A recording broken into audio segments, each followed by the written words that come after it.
Olá pessoal, sejam bem-vindos ao Fisiologia. Eu sou a professora Luísa e no vídeo de hoje vocês aí em casa vão aprender como que os neurônios se comunicam.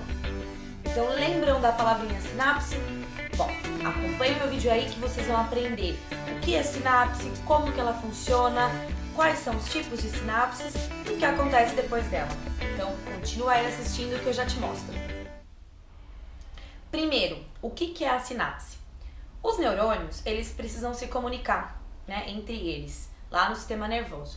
E mais, o neurônio ele precisa se comunicar e mandar informação para alguma célula-alvo de algum tecido. E o método pelo qual os neurônios, então, se comunicam com o tecido é exatamente a sinapse. Tá? Existem dois tipos de sinapse. Existe a sinapse elétrica e existe a sinapse química. A que está representada aqui é a química e a gente já vai falar sobre ela. Mas a sinapse elétrica, quais são as características? Então, é uma sinapse que acontece por meio de canais abertos, dentro das junções comunicantes. Né? Eu vou colocar até o nome aí para vocês em inglês, para vocês saberem, que são as gap junctions. Aí, essa junção, ela permite a passagem livre desses íons de um lado para o outro. Então, a sinapse elétrica, a característica dela principal, é que ela tem a junção aberta, tá? Essas junções comunicantes. Só que mais ainda, ela consegue ser bidirecional, acontecer de um lado para o outro. E essa característica permite com que essa sinapse integre, né, a atividade de um tecido como um todo. Então, o tecido todo vai ter a sua atividade sincronizada. Isso é super importante. Por exemplo, em alguns órgãos que tem o músculo liso.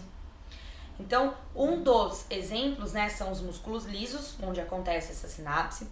Outro local, músculo cardíaco, que é o estriado cardíaco. E também existem sinapses elétricas no nosso sistema nervoso central. Bom, a sinapse química, por sua vez, então, ela é diferente da elétrica.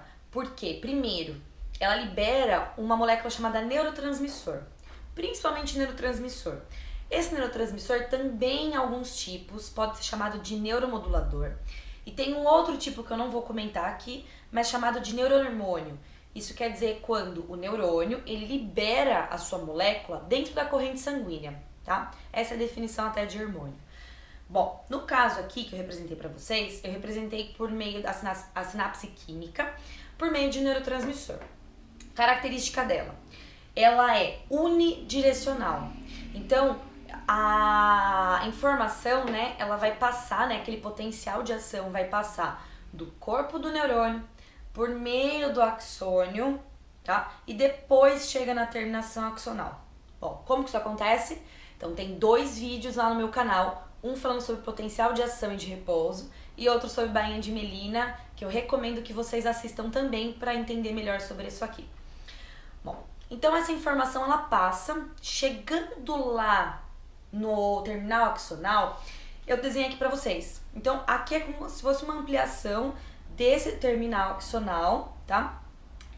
Até, né, a passagem dessa informação para uma célula-alvo ou para um próximo neurônio. Então aqui eu chamo de membrana pré-sináptica, antes da sinapse, e membrana pós-sináptica, que é após a sinapse.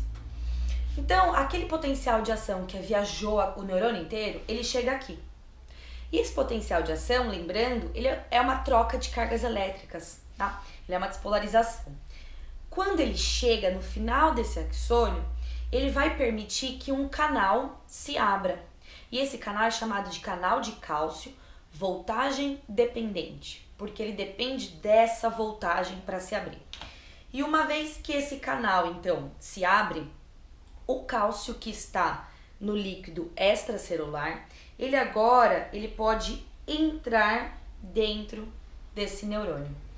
Uma vez que ele entrou, né, nesse final do neurônio, ele vai então permitir com que as vesículas sinápticas que contêm os neurotransmissores, que ela se anexe nessa membrana pré-sináptica. E uma vez que ela se anexa, né, por meio dessas proteínas aí de acoplamento, né, ela se anexou, então ela vai fazer um mecanismo chamado de exocitose, que é o quê? Uma abertura, tá, dessa membrana para que então ela libere o neurotransmissor numa parte que tem líquido extracelular, chamada de fenda sináptica. E aí, esse neurotransmissor liberado nessa fenda vai conseguir então chegar na próxima membrana, que é a membrana pós-sináptica. Chegando lá, ele precisa se conectar a algo chamado receptor. Então, receptor são proteínas que vão receber esses neurotransmissores, tudo bem? A partir daqui, existem duas vias que pode acontecer. Então, esse receptor, ele pode ser do tipo de canal iônico, que permite com que entrem, né, íons para dentro dessa célula ou desse neurônio, ou ele pode ser do tipo de segundo mensageiro. O que isso significa? Que ele vai ativar uma via de reações metabólicas dentro dessa célula pós-sináptica, ok? Muito bem, acabou então aqui a conexão, né? Já tinha que dar, conectou nesse receptor.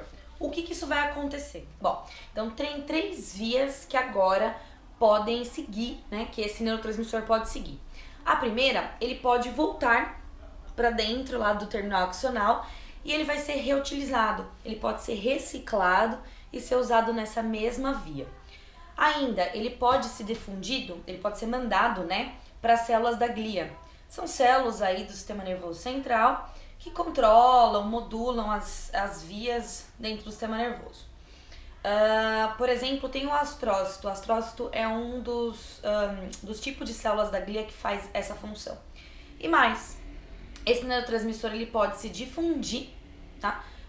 Chegar até capilares sanguíneos e sair, né, dessa fenda sináptica. Então ele acaba, né, essa função dele de ativar ou modular ou inibir essa próxima célula.